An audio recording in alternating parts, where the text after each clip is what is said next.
Assalamualaikum warahmatullahi wabarakatuh. Perkenalkan, kami dari kelompok pertama yang beranggotakan saya sendiri, Siti Faidatul Fawaidah, kemudian Rita Sugiyarti dan juga Cindy Sastrianti.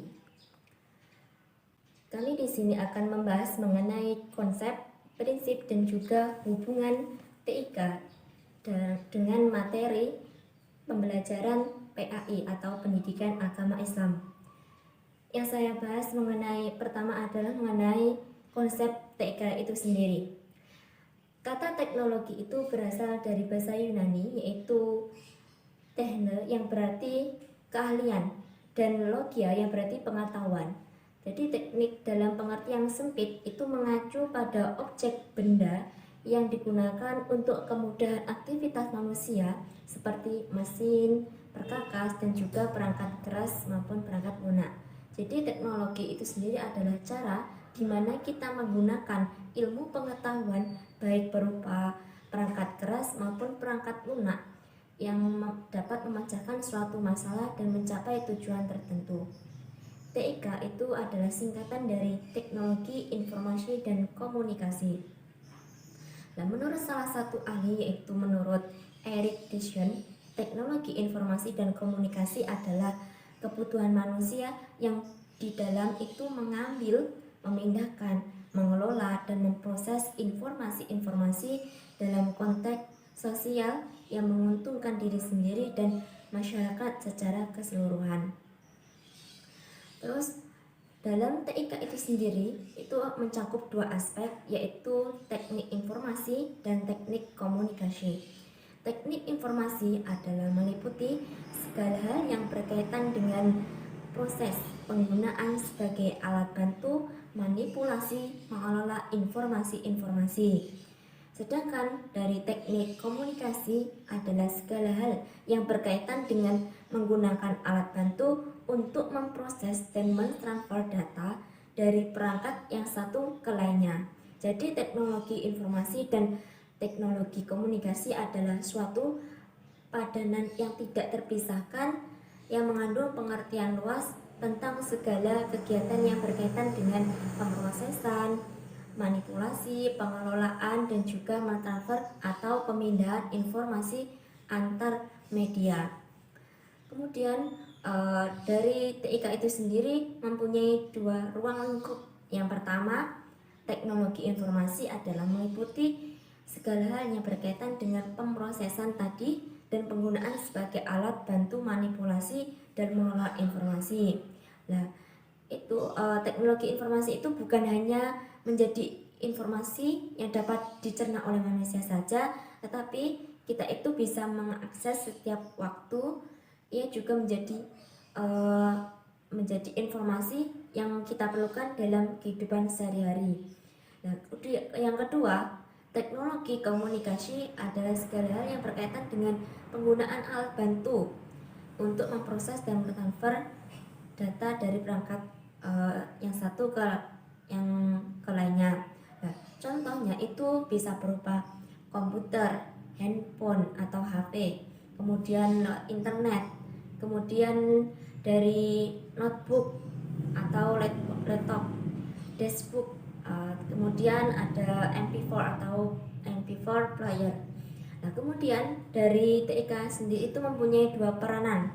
Yang pertama sebagai alat presensi pembelajaran. Jadi dalam pembelajaran itu TIK itu sangat diperlukan guna membantu mencerna ataupun memproses ilmu kepada para peserta didik. Misalnya itu menggunakan slide PowerPoint dan animasi dengan program Flash. Yang kedua itu sebagai pembelajaran mandiri atau e-learning. Melalui e-learning, pembelajaran tidak lagi dibatasi oleh ruang dan waktu.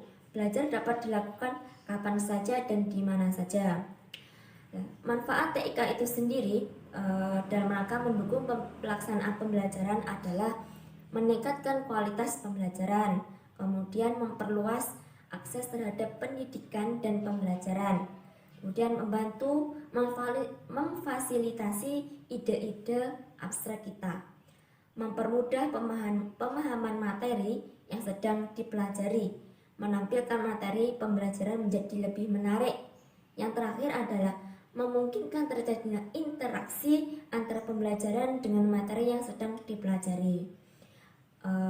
Mungkin cukup itu yang dapat saya sampaikan. Materi selanjutnya akan disampaikan oleh Mbak Rita Sugiyarti. Terima kasih. Selanjutnya saya akan membahas tentang prinsip-prinsip pembelajaran berbasis TIK.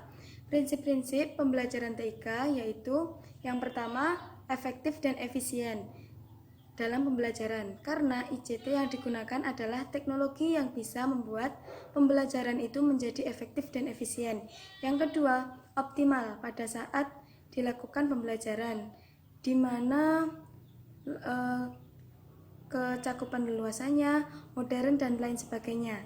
Yang ketiga, menarik yang bisa memancing keingintahuan para peserta didik. Yang keempat, merangsang daya kreativitas berpikir siswa.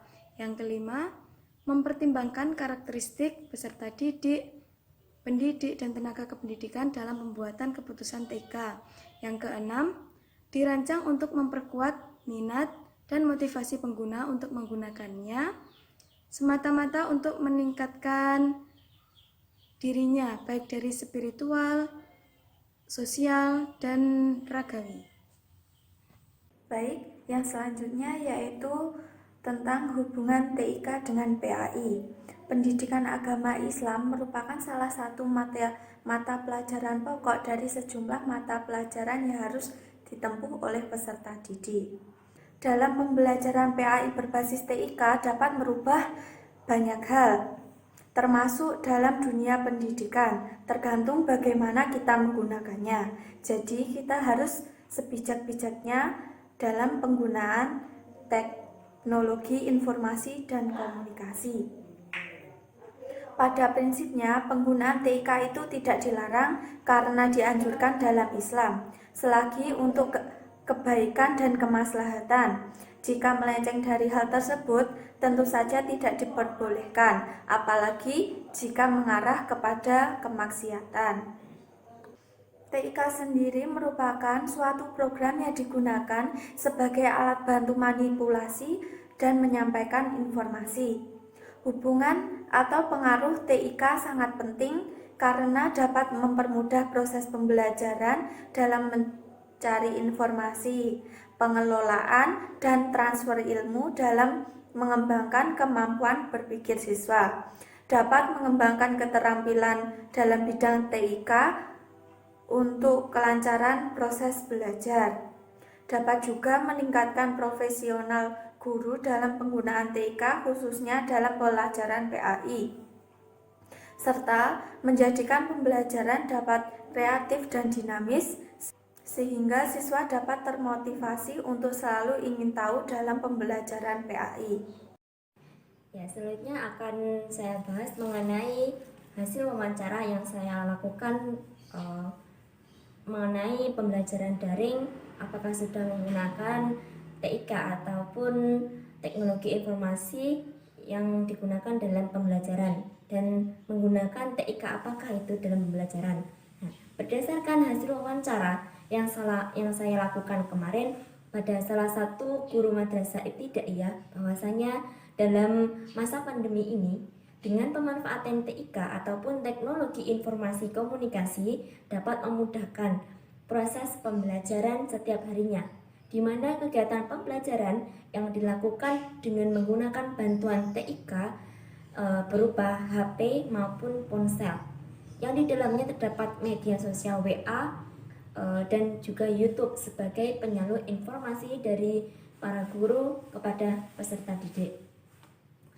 Dalam wawancara ini dapat disimpulkan bahwa meskipun pembelajaran yang dilakukan secara tidak tatap muka secara langsung, tetapi guru itu masih bisa mengontrol, memantau, dan juga menginformasikan ataupun menyalurkan materi kepada peserta didik dalam proses pembelajaran daring ini. Dan sebenarnya dalam keadaan seperti ini, memang penggunaan TIK itu sendiri sangatlah penting.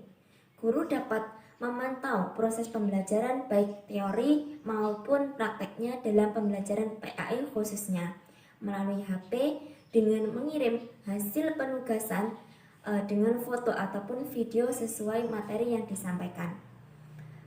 Seperti halnya dalam kegiatan pembiasaan membaca surat-surat pendek yang telah ditentukan setiap kelasnya, para siswa itu sebelum pembelajaran dimulai masih tetap bisa dilakukan seperti biasanya, yaitu dengan menyimak dan menirukan Bapak dan Ibu guru membaca surat-surat pendek, dan nantinya para peserta didik dalam pelaksanaannya harus memakai seragam seperti biasanya dan memvideo cara membaca surat-surat pendek tadi yang telah dicontohkan sebagai pemantau sekaligus bukti awal kehadiran bagi peserta didik.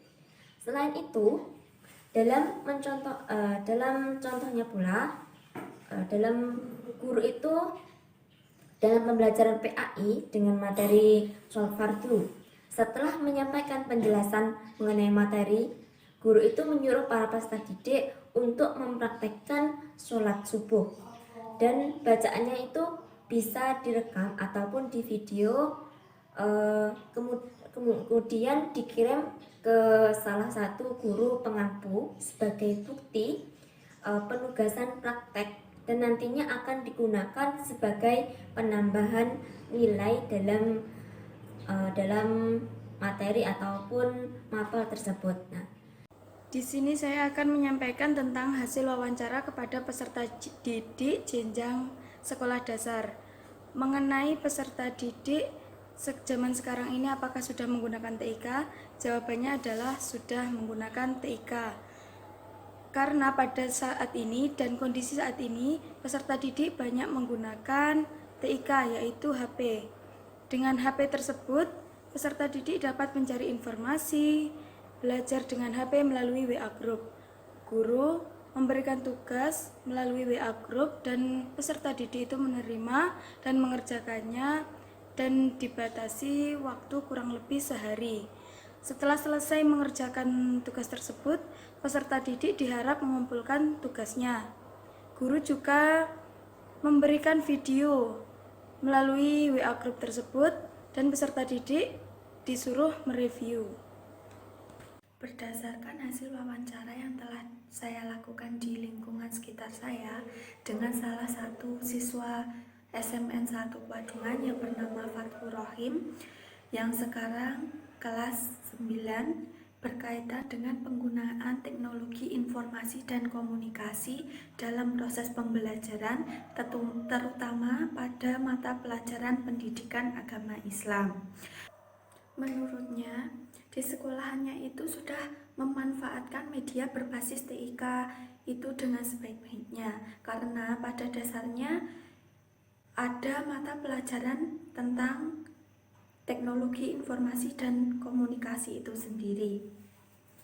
Nah, ketika pembelajaran dilakukan di kelas itu guru memanfaatkan PowerPoint atau PPT, atau juga menayangkan video-video yang berkaitan dengan materi pelajaran ataupun memberikan motivasi terhadap siswanya sendiri.